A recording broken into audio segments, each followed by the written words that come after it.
eu vou pedir ao nosso vice-presidente do PDT, nosso companheiro Ciro Gomes, para fazer sua participação. Bom, quero dar um forte abraço a você, Mário Aringe, que é um orgulho da nossa bancada e um amigo querido que a vida me deu, mineiro mais universal, não é, como esse que está atrás de vocês, junto com a dona Sara, Juscelino Kubitschek, um dos maiores brasileiros. É inacreditável ver as mediocridades de hoje, lembrar que o Juscelino foi presidente uma vez só, por apenas 5 aninhos.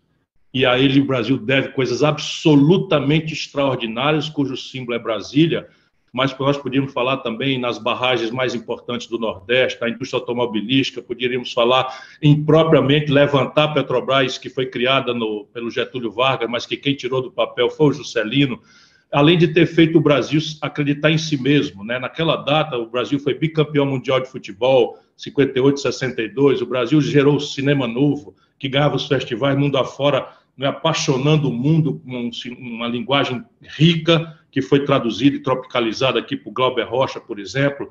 Né? O país foi bicampeão, como eu falei, de futebol, mas foi campeão mundial de boxe com o Edejó, foi campeão mundial de tênis com a Esther Bueno, não é? Enfim, saiu encantando o planeta Terra com a Bossa Nova, que também foi criada nisso. Apenas é uma homenagem que eu quero fazer aos mineiros que se projetam de Minas para o Brasil e para o mundo, não é? Que é uma inspiração muito grande a sua presença. Quero cumprimentar a Patrícia, não é? Agradecendo a ela esse depoimento muito importante, por dentro, é um testemunho absolutamente verdadeiro de coisas que o povo brasileiro precisa conhecer, e saudar o Felipe, reencontrá-lo, ele que nós trabalhamos, discutimos, fizemos uma entrevista junto, ainda tentando prevenir esses desastres que estão acontecendo com a Petrobras. Enfim, quero cumprimentar todos que estão aí nos acompanhando nesse trabalho, é um esforço que a Fundação Alberto Pasqualini e Leonel Brizola faz para tentar tirar a discussão só dessa coisa do dia a dia da política, para que a gente possa ajudar o povo brasileiro, especialmente os jovens, no meu caso, a entender o que de fato está acontecendo com o Brasil e com o mundo. Então, veja, nesses 15 minutos que você me dá, eu tenho que ser telegráfico em assuntos que são complexos. Mas vamos por partes aqui algumas questões. Primeiro, a importância vital quer dizer de vida, né, do petróleo e dos seus derivados e da petroquímica para a vida moderna. Então, esse não é um assunto para meia dúzia de iluminados, esse é um assunto que mexe com a vida de cada uma e de cada um dos brasileiros. Botijão de gás a R$100, não é? As fibras de poliéster encarecendo as roupas, não é? Os plásticos, enfim, as matérias-primas de tudo quanto é de aparelho de celular, o petróleo e os seus derivados e a petroquímica tem a ver com a vida de todo mundo. E também tem a ver com o preço de tudo, porque tudo é carregado por alguma coisa, que é um caminhão, ou um trem, ou um avião, que usa ou diesel, ou querosene de aviação, ou enfim, os derivados de petróleo. Portanto, a gente precisa mostrar para o povo, todo dia, com exemplos práticos, que esse assunto que nós estamos discutindo aqui, a importância de considerarmos a questão do petróleo com a devida centralidade para a sorte da nação brasileira, não é? Isso tem que ser todo dia mostrado para o povo brasileiro. Isso não é um assunto para meia dúzia de pessoas decidirem em Brasília, porque isso consulta o destino e a vida de todos nós. Mas consulta também valores mais graves e transcendentes para além do nosso dia a dia. Consulta, por exemplo, a capacidade de um país ser soberano, de mandar no seu próprio nariz, de ter capacidade de dizer não. Simples assim. Se você subtrai a autonomia de um país em matéria de petróleo, gás e energia, bioenergia inclusive, que é uma vocação brasileira, você simplesmente não movimenta os tanques de guerra, se houvesse, teoricamente, uma guerra. Então, petróleo é um insumo essencial para a defesa do país. Não é? O petróleo, se você tem, por exemplo, uma dependência de importação, você pode parar a economia de um país simplesmente paralisando a exportação de óleo diesel e os caminhões parariam pelas estradas afora, porque o eventual opositor de um país como o Brasil no mundo teria essa faculdade de, apenas por uma restrição de um navio, está aí. Por exemplo, agora as vacinas. O Brasil, dependendo, ficamos no último lugar das vacinas da coronavírus, porque cometemos a imprudência ao longo dos últimos anos de destruir o complexo industrial e tecnológico de saúde no Brasil e passamos a depender até de máscara de proteção, de respiradores e do imunizante, que está tendo que importar da China. Os filhos do Bolsonaro esculhamba a China não precisa dizer nada.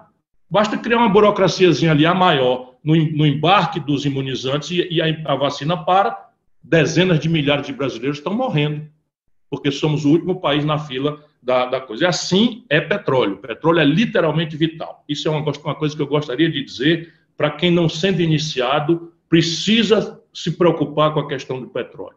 E como o petróleo tem essa importância vital, central para a humanidade, para cada nação, no mundo do petróleo não cabe bobinhos, não cabe ingenuidade. E só tem duas coisas no mundo do petróleo. Ou o petróleo é estatal, ou o petróleo pertence a uma corporação cartelizada de grandes multinacionais que se concentram nos países do Atlântico Norte, o seu controle. Temos clareza disso. 80% do petróleo no mundo pertence aos Estados nacionais. Isso não tem a ver com comunismo, nem com socialismo, nem com capitalismo, nem com social-democracia. Isso tem a ver com a decisão estratégica. A Noruega é um país social-democrata e a sua empresa é estatal. A China é um país, digamos, de regime comunista e a sua empresa é estatal. E assim por aí vai o mundo. O Brasil optou, e o que é o oligopólio? O oligopólio são 7 grandes corporações, todas dos países ricos da Europa Ocidental ou especialmente dos Estados Unidos, que, sendo privadas, respondem imediatamente à diretriz estratégica de seus governos. Portanto, você ser petróleo privado nos Estados Unidos é uma coisa, ser petróleo privado no Brasil é outra coisa radicalmente diferente. Por quê? Porque lá a Exxon, que é americana e inglesa, ou holandesa e inglesa, ou a Chevron, enfim, essas aí, imediatamente o governo manda o quinto nível dizer, vai por aí ou vai por acolá, e eles obedecem imediatamente pela vinculação umbilical, que esse setor tem com a questão da defesa, com a questão de tudo que eu já mencionei. O Brasil optou, em 1954, com o grande Getúlio Vargas, que é o nosso mais exuberante formulador na política do trabalhismo, do nacional-desenvolvimentismo tropicalizado, que é o trabalhismo brasileiro, que foi uma fórmula de conciliar as virtudes da iniciativa privada com o compromisso moral de buscar a superação da desigualdade, da miséria e da pobreza. E o desenvolvimento é absolutamente consequência de alguns fatores estratégicos. Um deles é a energia, e petróleo é essencial. O Brasil importava tudo do estrangeiro quando ele tomou essa decisão. E ele tomou essa decisão, é muito importante a gente saber que a propaganda, as mistificações, a mentirada, que inclusive entram na grande mídia brasileira por influência do dinheiro estrangeiro, diziam na data que o Brasil, tanto por relatórios norte-americanos quanto por relatórios soviéticos, que no Brasil não tinha petróleo. E o Getúlio resolveu fazer em cima da engenharia brasileira, da geologia brasileira, do pioneirismo do Monteiro Lobato, que já vinha questionando essas questões, o Getúlio fez a aposta e cria a Petrobras, colocando o Brasil, então, na linha dos países que estrategicamente compreendiam que o petróleo tinha que ser uma riqueza pertencente à coletividade, à nação como um todo, e administrada em linha com os interesses estratégicos de uma nação que ia agora afirmar um projeto nacional de desenvolvimento frente à comunidade internacional. E acreditem, nunca ninguém vai deixar um país como o Brasil entrar no mundo dos países ricos se não for na cotovelada. Por quê? Porque cada coisa que a gente produzir aqui dentro, a gente vai deixar de importar de alguém lá fora. Cada coisa que a gente produzir aqui dentro com eficácia, nós vamos perfurar mercados lá fora exportando. E isso é concorrência. Não é nem negócio de ideologia propriamente, é concorrência. E o Getúlio pagou com a própria vida, ter tomado essa decisão de amor, de paixão, de compromisso com o Brasil. Bom, montamos uma das mais extraordinárias companhias de petróleo do planeta Terra, porque nós somos na direção, por importância estratégica, e as coisas foram melhorando na capacitação técnica e tecnológica nossa. A Petrobras foi capacitando um corpo de engenheiros, de geólogos, de profissionais de altíssima compreensão, com treinamento lá fora, e começamos a desenvolver a inteligência necessária para fazer com que a Petrobras se transformasse numa companhia integrada como raríssimas companhias do mundo conseguiram, e todas querem ser. Muito importante os brasileiros de hoje saberem disso. porque petróleo é um negócio muito melindroso, muito complicado, ele tem oscilações terríveis. Essa é uma das grandes razões estratégicas do petróleo ser estatizado, de ser pertencente ao Estado, porque também você tem um soluço qualquer, um navio atravessa o canal do Suez, o petróleo estoura de preço. Os americanos mandam matar o general iraniano, o petróleo estoura de preço. E isso, a gente tendo uma companhia nossa, ela pode se guiar apenas pelos seus custos e deixar o país independente, imune, vacinado, não é, dessas oscilações especulativas que quebram os países que não têm autonomia, autossuficiência em petróleo e nos seus derivados. Pois bem, o Brasil, ao desenvolver uma companhia integrada, nós transformamos a Petrobras numa companhia capaz de estar presente do poço ao posto. Isso era um slogan de algum momento da propaganda da Petrobras, que a Patrícia deve lembrar aí, porque é uma historiadora para além de tudo, mas havia uma propaganda que me dava muito orgulho, eu era menino. Então, a Petrobras, a sua Petrobras, uma empresa brasileira do poço ao posto. O que é que quer dizer isso? O poço quer dizer a exploração, a lavra, a pesquisa, a tentativa-erro, a audácia tecnológica de subverter toda a literatura, como nós fizemos recentemente, graças à engenharia brasileira. As pessoas estão vivas aí, elas estão todas vendo o que está acontecendo.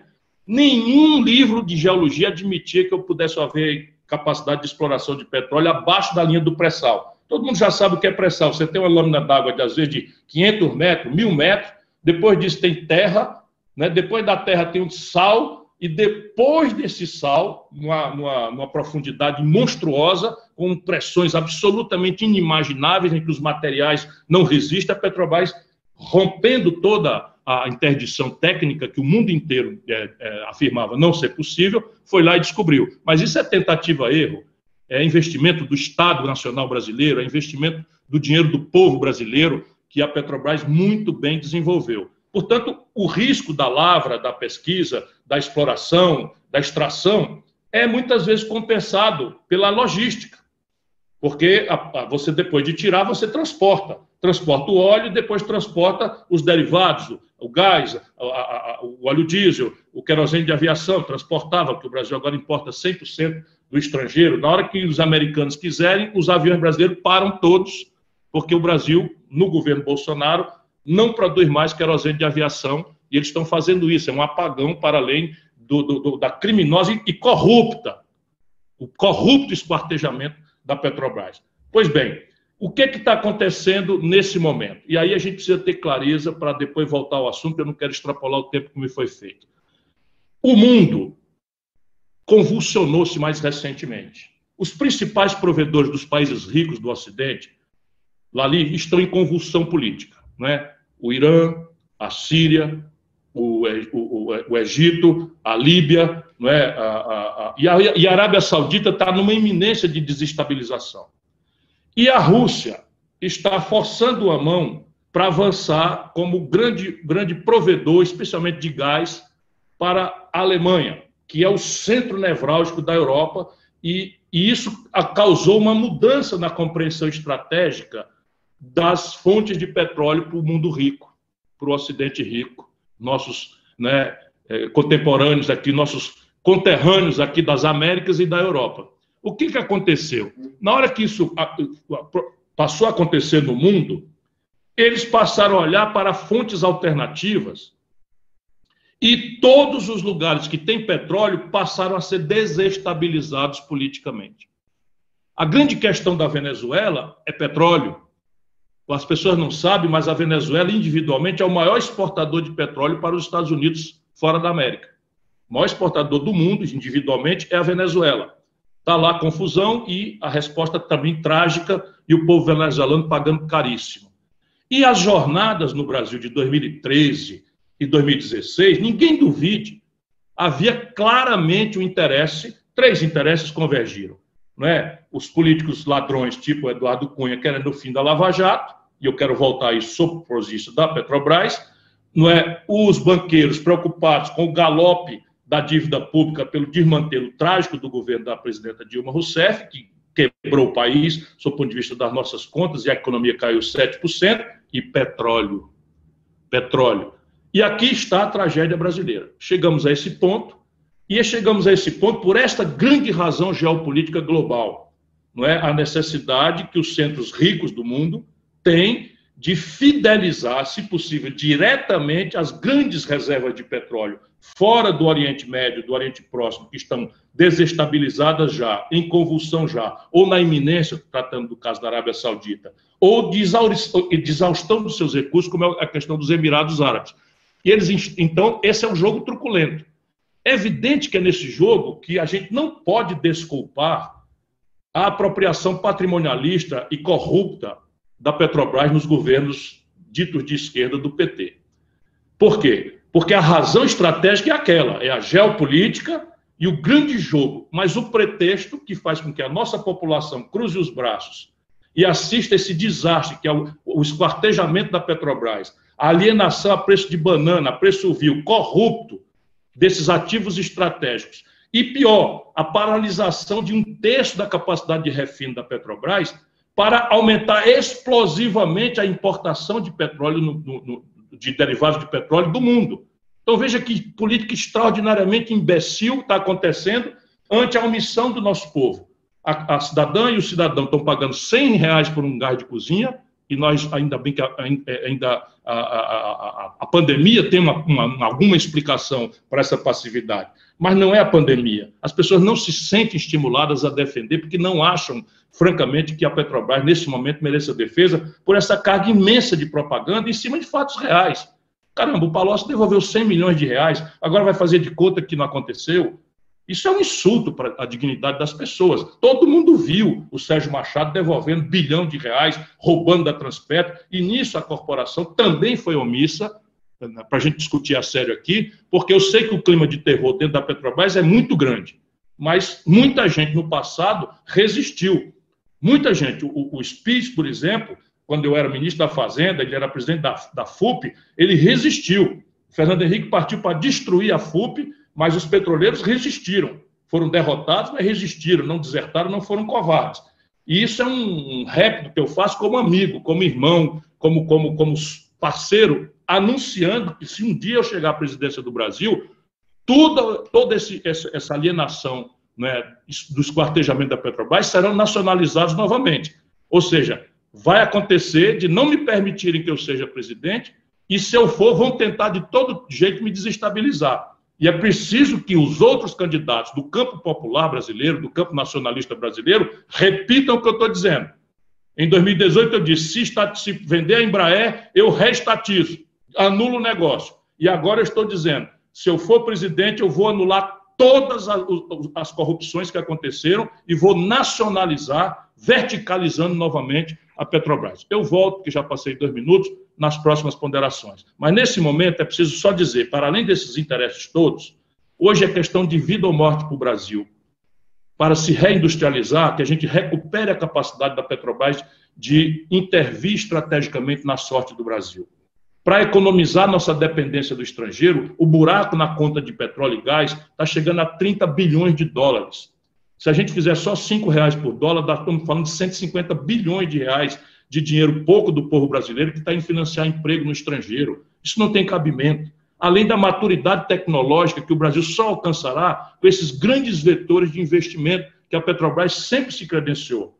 Então, a Copérgia no Rio não é importante só porque vem em direção à industrialização, é também porque afirma, junto com a COP, um centro de excelência da inteligência brasileira que pode se disseminar em outros lugares. Quando eu falo no complexo industrial do agronegócio, o Brasil está importando, Mário, fertilizante do mundo inteiro. Petróleo é a base do fertilizante ou de uma linha de fertilizante. Quando eu falo numa indústria de saúde, né, o petróleo é essencial em várias outras coisas, inclusive em outras coisas, materiais, próteses, essas coisas, tudo tem o petróleo como base. Enfim, muito obrigado a vocês pela oportunidade. Desculpa eu ter passado um pouco aí do tempo. O microfone está fechado. Bom, para mim foi um privilégio participar desse debate, ouvir companheiros como a Patrícia e como o Felipe, né, que vem da alma mais generosa dos petroleiros, da gente que deu ao Brasil esse orgulho que está sendo hoje dilapidado e entregue à cobiça estrangeira por preço vil e corrupto. Volto a dizer, todas as indicações da Landulfo Alves, da TAG, né, do gasoduto Coari-Manaus, tudo isso tem da BR Distribuidora, tudo isso não resiste a uma auditoria simples para mostrar a corrupção de braçada, que é 1000 vezes maior do que qualquer coisa que tenha acontecido. Embora, o que eu tenho que dizer novamente, porque é um dever desagradável que eu tenho que fazer, para a gente se reconectar, para a gente se reconciliar com o povo brasileiro. Não é quem tem projeto nacional que vai confrontar a cobiça internacional, que tem seus aliados poderosíssimos no Brasil, que são praticamente monopolistas da mídia, não pode deixar o queixo de vidro fora do umbral da porta para ser usado como pretexto. E isso, infelizmente, aconteceu. E eu não falo isso para punir ninguém lá atrás. Eu falo isso para a gente recuperar a capacidade de trazer o povo brasileiro de volta à defesa do seu próprio interesse. Porque é impressionante, eu estou vendo, né, no Paraguai e no Uruguai protestos, na Argentina protestos, na Colômbia protestos, né, e no Brasil uma passividade chocante, não só agora na pandemia, né, mas o desmonte da Petrobras, começou bem antes da pandemia, não é? O desmonte dos direitos trabalhistas, transformando o trabalho numa commodity vil, que fez pela primeira vez no Brasil, a maioria da população está empurrada para mais selvagem informalidade, quando não para o desemprego aberto e para o desalento, todos os maiores da história, e não se quebra uma vidraça nesse país. Ou a gente compreende isso, ou nós não vamos saber responder essa pergunta. Eu tenho virado um chato, mas eu vou fazer que nem a mulher do piolho. Eu não sei se todos conhecem a lenda da mulher do piolho, que é teimosa, né? E depois alguém procura no Google, porque eu não vou perder o tempo de vocês. O Brasil não pode mais adiar um debate sobre um projeto nacional de desenvolvimento. Tudo isso aqui são palavras que a gente não pode passar aligerado. Por exemplo, nós devemos ou não devemos exportar petróleo bruto? É flagrante no argumento do Felipe que as nações que agregam valor ao seu próprio produto original, à sua própria commodity, são aquelas que enriquecem. Nenhuma nação se desenvolveu no mundo exportando produtos com baixo ou nenhum valor agregado, porque hoje o padrão de consumo desejado pela comunidade nacional refere-se a um padrão de altíssima sofisticação tecnológica e essa conta não fecha. Se a gente imaginar que vai pagar celular, fibra ótica, né, meios de diagnóstico médico, tudo isso moderno, informática, etc., etc., ótica, com soja, milho, boi, frango e petróleo bruto e minério de ferro in natura, essa conta não fecha. Isso vai explicando porque o Brasil está experimentando a pior década dos últimos 120 anos, ainda antes da pandemia acontecer. Mas um projeto significa um plano. Deixa eu dizer uma obviedade, mas ninguém tem nada, plano para coisa nenhuma.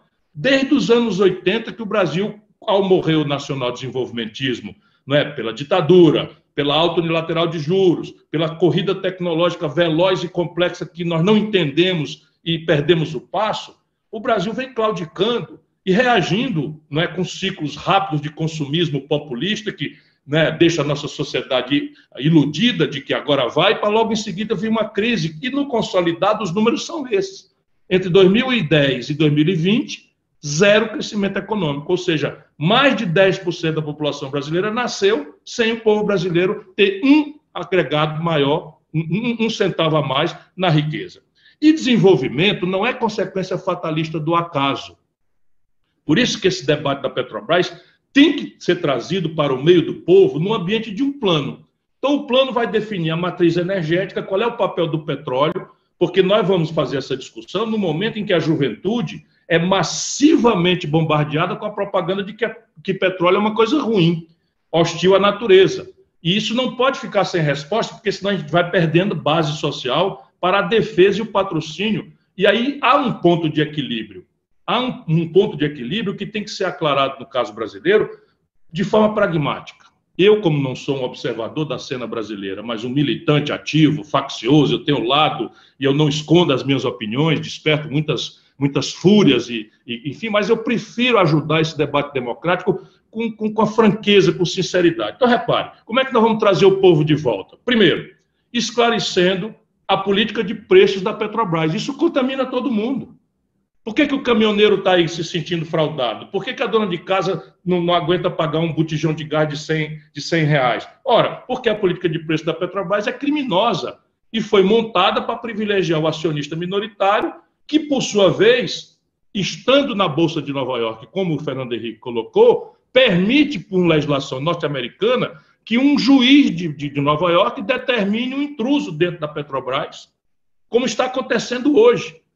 Só porque a Petrobras... Então, é preciso discutir com o povo brasileiro que o preço que ele tem que pagar deve ser os custos da Petrobras, em linha com uma matriz de custo absolutamente transparente, em que a gente desmoraliza essa questão da Petrobras quebrada, que é uma grande e grosseira mentira, que a gente desmoraliza esse argumento de que a corrupção quebrou a Petrobras, não para justificar a corrupção, mas para mostrar o tamanho dela vis-à-vis os outros graves e estratégicos interesses e para nunca mais aceitar silenciosamente esse tipo de manipulação patrimonialista feita por gente que se diz de esquerda. Isso é que destrói na cabeça do povo a confiança, né, na defesa do seu patrimônio coletivo e empurra a população para o individualismo exacerbado. Pois bem, na hora que a gente definir que a Petrobras, ensinar para o povo que a Petrobras está cobrando não o preço que custa para ela produzir, que é um dos mais baratos do mundo pelo ganho de escala extraordinário que ela conseguiu em rapidíssimo espaço de tempo no pré-sal, mas pelo custo de oportunidade que ela teria se vendesse em Roterdã.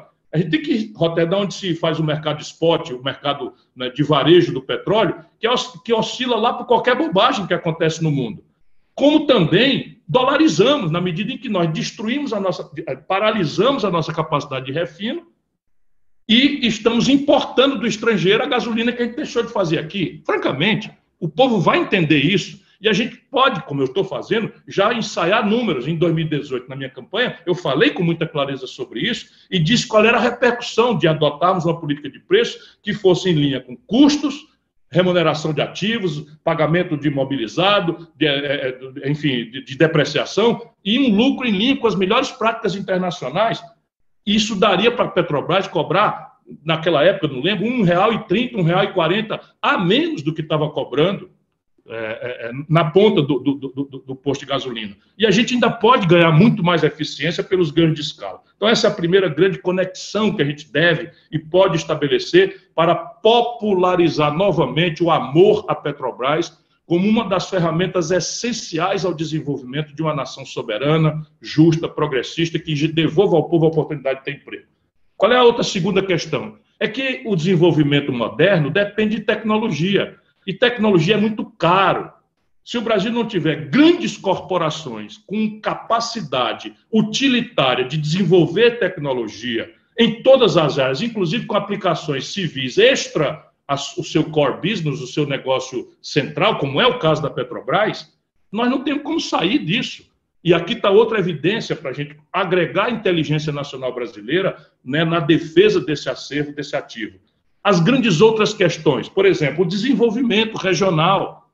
A Petrobras tinha um plano de estratégia de desenvolvimento que fala numa refinaria prêmio no Maranhão, que fala numa refinaria prêmio no estado do Ceará, que tem que concluir a nossa Abreu e Lima em Pernambuco, que tem que terminar o Comperj, né? E nós não podemos permitir que alguém controle no coração do estado do Amazonas o capital estrangeiro controlando um gasoduto Coari-Manaus que nós recém construímos e que é essencial para a energia de uma das capitais de onde vem 8% da produção industrial brasileira.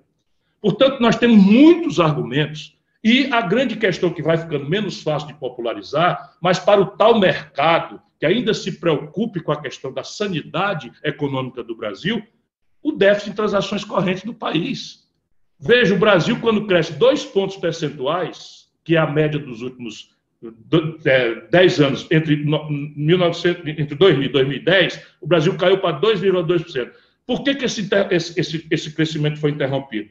Basicamente porque a gente cresce via expansão do consumo, esse consumo é todo de importação, e o buraco na conta do Brasil com o estrangeiro para pagar a importação não fecha, a não ser em ciclos muito artificiais, em que os preços dos nossos produtos tradicionais, as commodities, sobem, e aí a gente se engana de que a gente pode fazer essa farra consumista.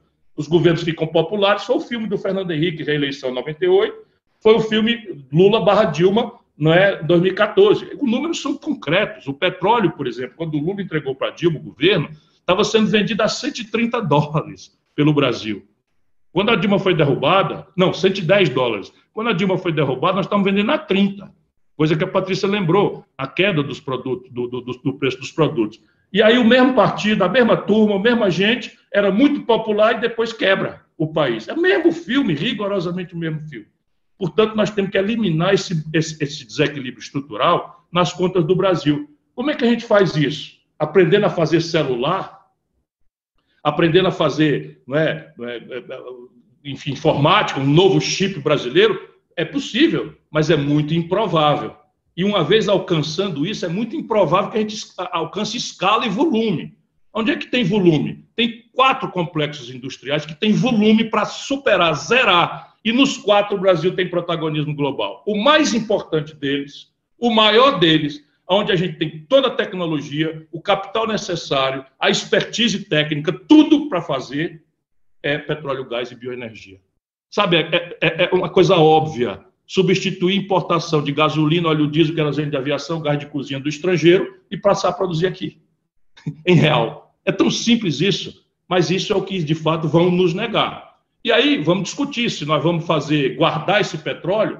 Tem gente que diz que o petróleo tem data marcada para morrer e que isso seria 3 décadas. O plano vai aclarar, o debate vai aclarar. Mas, por agora, fica óbvio que o Brasil precisa fazer um ciclo de verticalização da sua principal companhia estatal para que o Brasil tenha capacidade de superar o desequilíbrio externo, amadurecer suas tecnologias e promover desenvolvimento, especialmente superando os desequilíbrios regionais. Muito obrigado a vocês, mais uma vez, pelo privilégio de estarmos juntos num debate.